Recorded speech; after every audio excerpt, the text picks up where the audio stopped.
সকলো নিগম কল্পতৰু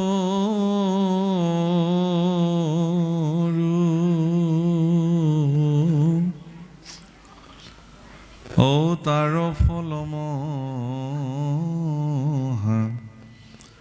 ভাগৱত শুকমুখে আশী ভূমিত ভৈলা বিদিত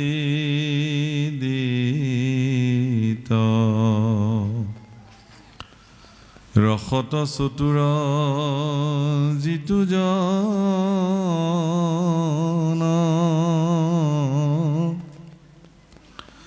কৃষ্ণৰ চৰণে দিয়া মন পৰম সন্তোষে পিয়ুক ৰসয়মৃত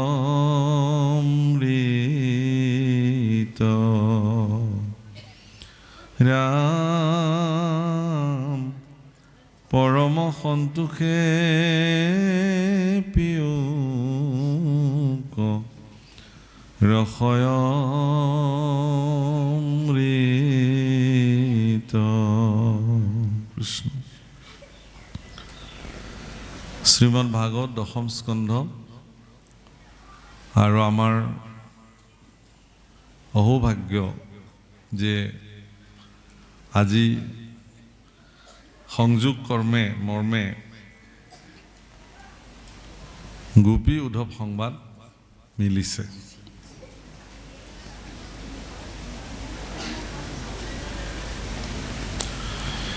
শ্ৰীমদ ভাগৱত শাস্ত্ৰ বাপসকল আইসকল, শ্ৰীমদ ভাগৱত শাস্ত্ৰ মূলতঃ এখন সংবাদ শাস্ত্ৰই হয়। প্ৰাৰম্ভণিৰ পৰা আপোনালোকে দেখে যদি শুক পৰীক্ষিত সংবাদ, শৌনক সুত সংবাদ, বিদুৰ মৈত্ৰীয় সংবাদ, বিদুৰ উদ্ধৱ সংবাদ, উদ্ধৱ মৈত্ৰীয় সংবাদ, এনেকৈ বিভিন্ন সংবাদৰ মাজেৰে কৃষ্ণ উদ্ধৱ সংবাদ, গোপী উদ্ধৱ সংবাদ, নাৰদ বসুদেৱ সংবাদ ইত্যাদি কেৱল আৰু কেৱল সংবাদৰ মাজেৰে ভাগৱত আগবাঢ়িছে। সংবাদ শব্দৰ অৰ্থ আচলতে বাৰ্তা, শুভ বাৰ্তা। সংবাদ শব্দৰ অৰ্থ সেইকাৰণে মানুহ আপোনাৰ সংবাদ কি এনেকৈ সোধে, লগ পালে যে সোধে আপোনাৰ সংবাদ কেনে। দৰাচলতে আপোনাৰ শুভ বাৰ্তাটো মোক জনাওক। সেইকাৰণে আমাৰ অসমীয়া সমাজ ব্যৱস্থাৰ পৰম্পৰা অনুযায়ী আপোনাৰ ভালনে এইবুলি সুধিলে বা কেনে আছে, তেওঁৰ যিমান বেয়া খবৰ নাথাকিলেও প্ৰথমতে কিন্তু হয় ভালেই দিয়ক এইবুলি ক'ব লাগে। পিছত বেলেগ যি কয় ক'ব, কিন্তু প্ৰাৰম্ভণিতে হয় ঈশ্বৰে ৰাখিছে ভালেই দিয়ক, মংগল কুশল, আপোনাৰো নিশ্চয় কুশল। সংবাদ আচলতে এটা শুভ বাৰ্তা। এই যে এজন এজন মহাপুৰুষ সন্ত পুৰুষে আন এগৰাকী সন্ত পুৰুষৰ লগত বাৰ্তালাপ হয়, সেই বাৰ্তাৰ মাধ্যমেৰে দৰাচলতে আমিবিলাকে জগতলৈকে মানৱ সমাজলৈকে একোটা শুভ বাৰ্তা প্ৰেৰণ কৰোঁ বা শুভ বাৰ্তা আমি পাওঁ। গোপী উদ্ধৱ সংবাদো এটা তেনেকুৱা ভাগৱতৰ এক বিশেষ অধ্যায়, যাৰ মাধ্যমেৰে আমিবিলাকে এটি বিশেষ ভক্তিযুক্ত বাৰ্তা প্ৰাপ্তি হ'ব পাৰোঁ। জীৱনৰ সৰ্বোচ্চ পৰিত্যাগ কৰি যিসকল গোপীয়ে কেৱল দৈৱকীনন্দন ভগৱান কৃষ্ণৰ দুখানি অভয় চৰণত সমৰ্পিত হ'ল, তেওঁলোকৰ নিমিত্তে ভগৱানে কি কৰিলে? প্ৰভুসকল, আজিৰ যি অধ্যায় আৰম্ভ হৈছে আপোনালোকে মন কৰিব নিশ্চয়। এতিয়া যে ভগৱানৰ প্ৰপন্ন সেৱক, বৃহস্পতিৰ শিষ্য, পৰম বুদ্ধিমত্তা, পৰম জ্ঞানী, পৰম ভক্ত শ্ৰী উদ্ধৱ মহন্ত আৰু ব্ৰজাংগনা গোপীসকলৰ মাজত বাৰ্তালাপ হৈছে। হে ৰাম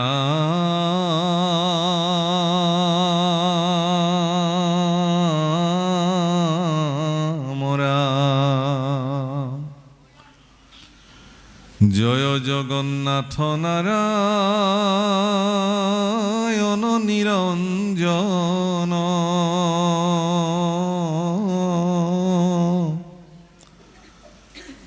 জয় দামোদৰ দেৱ দৈৱ কি নন্দন, কৃষ্ণৰ চৰণে কৰি নতি 1200, শংকৰে ৰচিলা কথা মহাভাগৱত,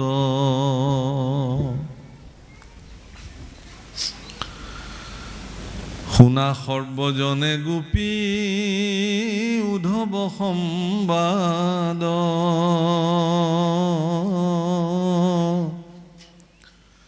ঔ কোটিজন মৰ কৰি পাতক উচ্ছাদ, হে ৰাম নাহি ধৰ্ম কৃষ্ণ কথা, শ্ৰৱণত পৰে,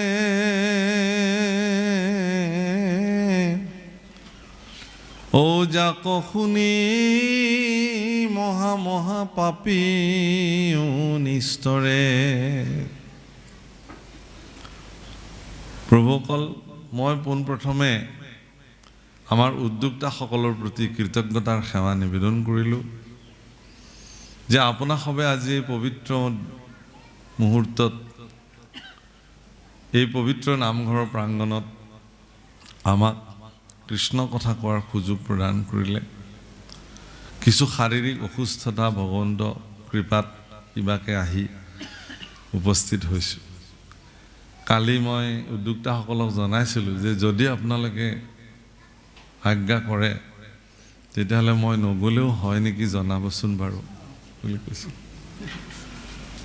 কিন্তু ক'লে যে ভকত ভগৱন্তৰ আশীৰ্বাদ আছে প্ৰভু, আপোনাৰ সুস্থ হ'ব, আপুনি যেনে তেনে দেখা কৰক, আমাৰ ভকতসকল আপোনালৈ ৰৈ আছে। আৰু সঁচাকৈ ভকত আৰু ভগৱন্তৰ মহিমা, ভকতৰ এই আশীৰ্বাদে ৰাতিৰ ভিতৰতে মই সুস্থ হ'লোঁ। মানে এটাও টেবলেট নোখোৱাকৈ একমাত্ৰ আপোনালোকৰ দৰে শক্তিশালী ভক্তসকলৰ আশীৰ্বাদে আমাক সুস্থ কৰিলে আৰু নিজে বাহন চলাই আজি এইখিনিলৈকে আহি এনে সুন্দৰ এটি অধ্যায়। প্ৰভুসকল, গোপী উদ্ধৱ সংবাদৰ মাহাত্ম্য অত্যন্ত গভীৰ। আপোনালোকে গুৰুচৰিত চালে নিশ্চয় দেখিব যে মোৰ মহাপুৰুষ কৃপালু গুৰুজনাই যেতিয়া পোনপ্ৰথমবাৰৰ কাৰণে শৰণৰ ব্যৱস্থা কৰিছিলে, শৰণ দিবলৈ, তেতিয়া ততাতয়াকৈ গোপী উদ্ধৱ সংবাদ শাস্ত্ৰ লিখি তাকেই গুৰু আসনত থাপি প্ৰথমবাৰৰ কাৰণে শৰণ প্ৰদান কৰিছিল।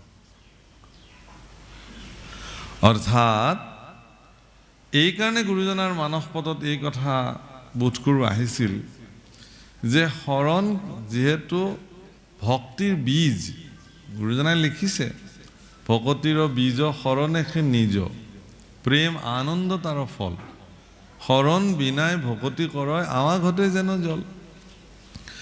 শৰণ আৰু ভক্তি এটা মুদ্ৰাৰ ইপিঠি সিপিঠি। শৰণ অবিহনে ভক্তিও মিছা আৰু ভক্তি অবিহনে শৰণো মিছা। গতিকে এগৰাকী পূৰ্ণ পৰ্যায়ৰ সমৰ্পিত ভক্ত সিদিনাখন পূৰ্ণ পৰ্যায়ত ভগৱানৰ ওচৰত তেওঁ সমৰ্পিত হ'ব পাৰে যিদিনাখন তেওঁৰ ভিতৰত থকা ভক্তিয়ে তেওঁক ভগৱানৰ ওচৰত সমৰ্পিত হ'বৰ কাৰণে পূৰ্ণ প্ৰেৰণা প্ৰদান কৰে। পৰম জ্ঞানী হ'লেও এগৰাকী ব্যক্তি ঈশ্বৰৰ ওচৰত শৰণাপন্ন নহ'বও পাৰে। সৰ্বশাস্ত্ৰ শিৰোমণি হ'লেও তেওঁ ভগৱানৰ ওচৰত সমৰ্পিত নহ'বও পাৰে, শৰণ নল'বও পাৰে। তেওঁ জানে কিন্তু চব। জনা আৰু মনাৰ মাজত পাৰ্থক্য আছে। জানি নামে পখিলো শৰণ। যেতিয়া এজন ব্যক্তিয়ে জানে যে ভগৱান সৰ্বে সৰ্বা, ভগৱানৰ দুখানি অভয় চৰণ ব্যতিৰেক এই মনুষ্য জীৱনৰ কোনো মূল্য নাই, এই কথা যিদিনাখন অনুভৱ হ'ব, ভিতৰত থকা ভক্তিয়ে তেওঁক যেতিয়া এই কথাত প্ৰেৰণা দিব, সেইদিনাখন তেওঁ ভগৱানৰ দুখানি অভয় চৰণত নিজকে সমৰ্পিত কৰিব। হে প্ৰভুসকল, আপোনালোকে ভাবি ভাল পাব যে অৰ্জুনৰ নিচিনা পৰম জ্ঞানী অৰ্জুন, জ্ঞানৰে প্ৰতীক। আমাৰ ভিতৰত থকা যিটো জ্ঞান অৰ্জুনৰ প্ৰতীক।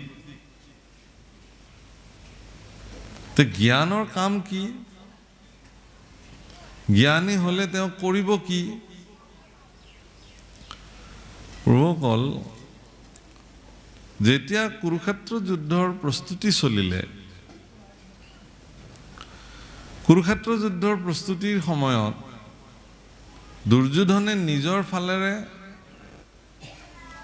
আৰু অৰ্জুন যুধিষ্ঠিৰেও নিজৰ ফালেৰে নিজৰ নিজৰ পক্ষত কোন কোন বীৰসকলে আহি তেওঁলোকক সহযোগিতা কৰিব, এই সম্পৰ্কত তেওঁলোকে বিভিন্ন প্ৰান্তলৈ গৈ যোগাযোগ কৰিছে। আৰু এটা সময়ত এদিন এনেকুৱা এটা দিন সমাগত হ'ল, যিটো দিনত দ্বাৰকাধীশ ভগৱান কৃষ্ণৰ ওচৰলৈকে ব্ৰহ্ম মুহূৰ্ততে অৰ্জুনো গৈ ওলালে আৰু দুৰ্যোধনো গৈ ওলালে। ভগৱান কৃষ্ণই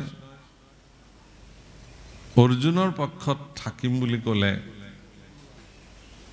তাৰ বিপৰীতে নাৰায়ণী সেনা দুৰ্যোধনৰ লগত আহিলে। চৰ্তাৱলী আৰোপ কৰা হ'ল। ভগৱানে প্ৰতিজ্ঞা কৰিলে যে মই তোমাৰ যুদ্ধত থাকিম অৰ্জুন, কিন্তু মই যুদ্ধ নকৰোঁ, এনেই থাকিম।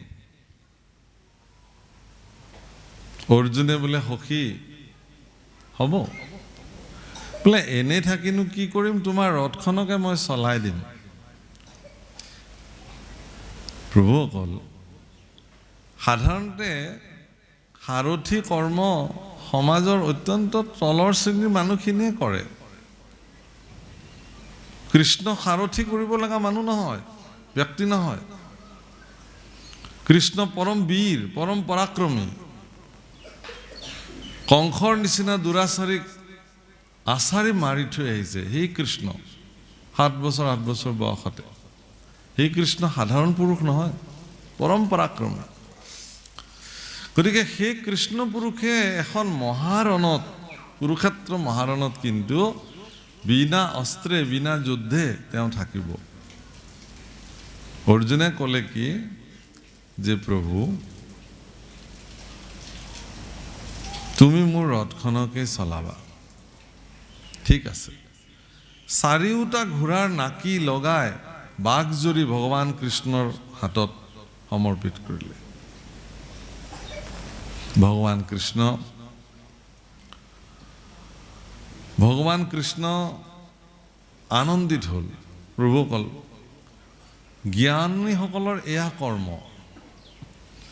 কুৰুক্ষেত্ৰ যুদ্ধৰ যিখন ৰথ, সেই ৰথখন আমাৰ শৰীৰটোৱে, আমাৰ এই শৰীৰটোৱে ৰথ, আৰু এই সংসাৰখনে কুৰুক্ষেত্ৰ। আৰু ইয়াতে মন, বুদ্ধি, চিত্ত, অহংকাৰ, মনৰ 4টা স্বৰূপ এই শৰীৰৰূপী ৰথখনৰ উদাত্ত ঘোঁৰা। অৰ্জুন স্বয়ং যোদ্ধা, জ্ঞান স্বৰূপ শৰীৰৰ ভিতৰতে বিদ্যমান। জ্ঞানৰ অখণ্ড অস্ত্ৰৰ দ্বাৰা অজ্ঞানক নিপাত কৰি এন্ধাৰ বিনাশী পোহৰৰ গতিত গতি কৰা জ্ঞানৰ কাম। এটাকে মন, বুদ্ধি, চিত্ত, অহংকাৰ, পৰম চঞ্চল মনৰ যি 4টা স্বৰূপ, তাক একত্ৰ কৰি ভগৱান কৃষ্ণৰ চৰণত অৰ্পণ কৰিলে যে প্ৰভু, তুমি যেনেকে চলাবা আজিৰ পৰা এইখন ৰথ তেনেকে চলিব। শৰণাপন্নৰ প্ৰথম ষ্টেপ প্ৰভু, প্ৰথমটো সোপান। যে হে ভগৱান এই শৰীৰটো আজিৰ পৰা তুমি যেনেকৈ চলাবা তেনেকৈ চলিব।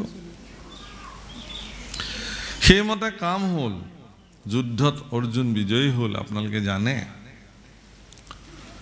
প্ৰভুসকল, সেই অৰ্জুনো কিন্তু যুদ্ধৰ আৰম্ভণিতে বিষাদত পৰিলে, বিষাদত পৰিলে যে এইবিলাক মোৰ ইষ্ট কুটুম্ব ভাতৃ মিত্ৰ বন্ধু, এওঁলোকক বধ কৰি পেলাই মইনো কেনেকৈ ৰজা হ'ম, তাতকৈ মই দেখোন ভিক্ষা খুজি খোৱাই ভাল।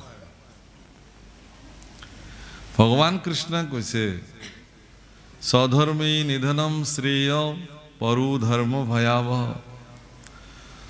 স্বধৰ্মত থাকি নৰে ফল এৰি নিৰন্তৰে, কৰ্ম কৰে যাৰ যেন ভাৱ, কৰ্মত উপজে জ্ঞান, জ্ঞানে মুখ্য সাধিবে ক, তৃতীয়টো কহিলা মাধৱে।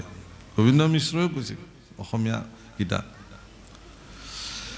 তুমি কেনেকুৱা কৰ্ম, স্বধৰ্মত থাকি, স্বধৰ্ম মানে নিজৰ ধৰ্ম। সেই সময়ত নিজৰ ধৰ্ম মানে অৰ্জুনৰ কি, তেওঁতো ক্ষত্ৰিয় আছিল, ক্ষত্ৰিয়সকলৰ ধৰ্মই যুদ্ধ কৰা। ক্ষত্ৰিয়ই যেতিয়া যুদ্ধ কৰা বাদ দি পেলাই ভিক্ষা কৰাৰ কথা ক'ব, তেতিয়াহ'লেতো ডাঙৰ কথা হ'ব।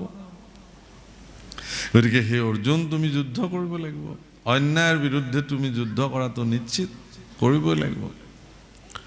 বিভিন্ন প্ৰশ্নৰ সমাধান অৰ্জুনক দিয়া হ'ল, আৰু অৰ্জুনে সেই সমাধান লৈ লৈ লৈ লৈ শেষত ভগৱান কৃষ্ণৰ সিদ্ধান্তত আহিল কি, ভগৱান কৃষ্ণই ক'লে যে এতিয়া তুমি কি কৰিব লাগিব, গীতাটো শেষ কোৱা,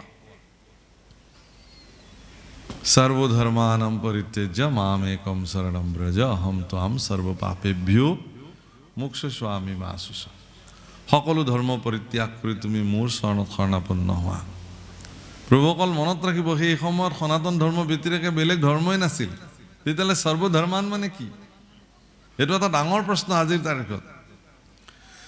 যিহেতু সেই সময়ত সনাতন ধৰ্ম ব্যতিৰেক অন্য কোনো ধৰ্ম নাছিলে, গতিকে অৰ্জুনক ভগৱান কৃষ্ণই কি ধৰ্ম পৰিত্যাগ কৰাৰ কথা? আজিৰ তাৰিখত হ'লেতো বেলেগ আছিল কথাটো। দৰাচলতে অৰ্জুনক ভগৱান কৃষ্ণই ক'লে যে তুমি তোমাৰ ইন্দ্ৰিয়সমূহৰ স্বকীয় স্বকীয় যি ধৰ্ম ব্যৱস্থা সেইবিলাকক পৰিত্যাগ কৰা, আৰু একাদশ ইন্দ্ৰিয় গৈ পেলাই এক হৈ পেলাই কেৱল আৰু কেৱল মোৰ দুখানি অভয়চৰণত তুমি নিজক সমৰ্পিত কৰা। এইটোৱেই হ'ব তোমাৰ কাৰণে শ্ৰেষ্ঠ সিদ্ধান্ত। সেইকাৰণে তাৰ আগৰ মুহূৰ্তত কৈছে, মন মনা ভৱ মাত ভক্ত মাত আজি মাম নমস্কুৰু মামৈ বৈশ্যসি সত্যংতে প্ৰতি জান প্ৰিয় সীমে। তুমি মোকেই ভজনা কৰা, মোকেই সেৱা কৰা, মোৰ ওচৰতে সমৰ্পিত হোৱা।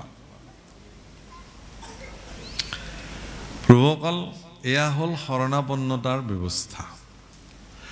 গতিকে মহাপুৰুষ শ্ৰীমন্ত শংকৰদেৱ গুৰুজনায়ো কৃষ্ণ গোপী উদ্ধৱ সংবাদ বিৰোচন কৰিবলৈ গৈ কৈছে, জয় জয় জগন্নাথ নাৰায়ণ নিৰঞ্জন কৃষ্ণ দামোদৰ দেৱ দৈৱকী নন্দন, কৃষ্ণৰ চৰণে কৰি কোটি বাৰশত শংকৰে ৰচিলা কথা মহাভাগৱত, শুনা সৰ্বজনে গোপী উদ্ধৱ সংবাদ, কৌটি জনমৰ কৰি পাতক বিঘাত। কৌটি কৌটি জন্মৰ পাপৰ পৰা যদি নিষ্কৃতি হ'বলৈ মন আছে তেতিয়াহ'লে গোপী উদ্ধৱ সংবাদ শুনক। ইমান শক্তিশালী গভীৰ যে গোপী উদ্ধৱ, সেইকাৰণে সাৱধান সাৱধান ভাগৱত কথা শ্ৰৱণ কৰিবলৈ অত্যন্ত সাৱধান হ'ব লাগে। কেলে যে গোপী উদ্ধৱ সংবাদ এনেকুৱা এটা অধ্যায়, ভাগৱতৰ অধ্যায়সমূহৰ ইমানেই জোৰদাৰ মাহাত্ম্য যে এই কথা শ্ৰৱণ কৰিলে মানুহে কৌটি জন্ম মহাপাপৰ পৰা মুক্ত হৈ যায়। প্ৰভুসকল, এই সুযোগ কেৱল মনুষ্যসকলক প্ৰদান কৰা হৈছে। অন্য ইতৰ প্ৰাণীবিলাকে ইচ্ছা থকা সত্ত্বেও তেওঁলোকে ভগৱানক বুজিব নোৱাৰে, ভগৱানৰ গুণ তেওঁলোকে শ্ৰৱণ কৰিব নোৱাৰে, কীৰ্তন কৰিব নোৱাৰে, গাব নোৱাৰে। মানুহক কিন্তু এই সুযোগ ভগৱানে দি থৈ দিলে। সেইকাৰণে মনুষ্য মৃত্যুৰ মানে মুক্তিৰ দুৱাৰমুখ বুলি কৈছে, যে মনুষ্য জন্ম হোৱাৰ পিছত আৰু যাতে কোনো জন্ম হ'ব নালাগে তাৰ ব্যৱস্থা মানুহে কৰিব পাৰে। এই অৱস্থাটোৰ নামে হ'ল নিবৃত্তি মাৰ্গ, নিগম মাৰ্গ। আৰু এই নিবৃত্তি মাৰ্গৰ বিধান কেৱল আৰু কেৱল এভাগ শাস্ত্ৰই প্ৰদান কৰিছে, সকলো নিগম কল্পতৰু মহাভাগৱত, ভাগৱতে দিছে। যে এইটো কি তেতিয়াহ'লে? পুনৰূপী জনম পুনৰূপী মৰণম পুনৰূপী জননী যথৰে শয়নম। বাৰে বাৰে জননীৰ যথৰত, যথৰ মানে গৰ্ভ, বাৰে বাৰে যাতে কোনো জননীৰ গৰ্ভত মই স্থিতি হ'ব নালাগে, হে ভগৱান, এইবাৰে মোৰ জন্ম তুমি শেষ কৰি দিয়া। হৰি মোৰ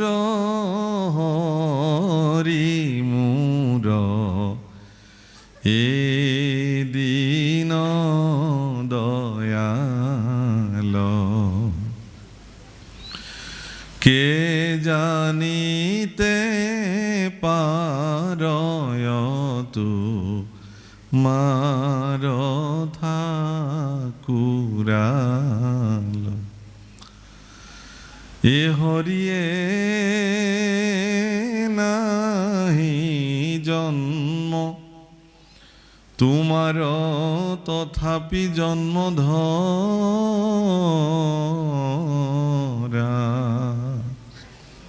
কি কৈছে? নাহি জন্ম তথাপি তোমাৰো জন্ম ধৰা। কাৰ কথা কৈছে? পৰম ব্ৰহ্ম ভগৱানৰ কথা কৈছে, ঈশ্বৰৰ কথা কৈছে। সহি জন্মে জীৱৰজ নম দূৰ কৰা। হে ভগৱান, তোমাৰ জন্ম নাই, তোমাৰ মৃত্যু নাই, তুমিতো অজ, যাৰ জন্মও নাই মৃত্যুও নাই। কিন্তু তথাপিও তুমি বাৰে বাৰে অৱতাৰ ধাৰণ কৰা। কিয়? যাতে সেই অৱতাৰসমূহত কৃত লীলাসমূহ ভক্তসকলে অৱগাহন কৰি যাতে তেওঁলোকৰ জন্ম মৃত্যুৰ চক্ৰৰ পৰা তেওঁলোক যাতে মুক্ত হ'ব পাৰে। ভাগৱত এনেকুৱা এখন লীলা সমুদ্ৰ প্ৰভুসকল। ভাগৱত ভগৱন্ত পুৰুষৰ এনেকুৱা এক লীলা সমুদ্ৰ, য'ত স্নান পান অৱগাহন কৰি ভক্তসকলে, একান্ত সেৱকসকলে, সমৰ্পিত জনে জন্ম মৃত্যুৰ এই পাক চক্ৰৰ পৰা চিৰদিনৰ কাৰণে মুক্ত হ'ব পাৰে, পৰম ধামত গৈ তেওঁ অৱগাহন কৰিব পাৰে।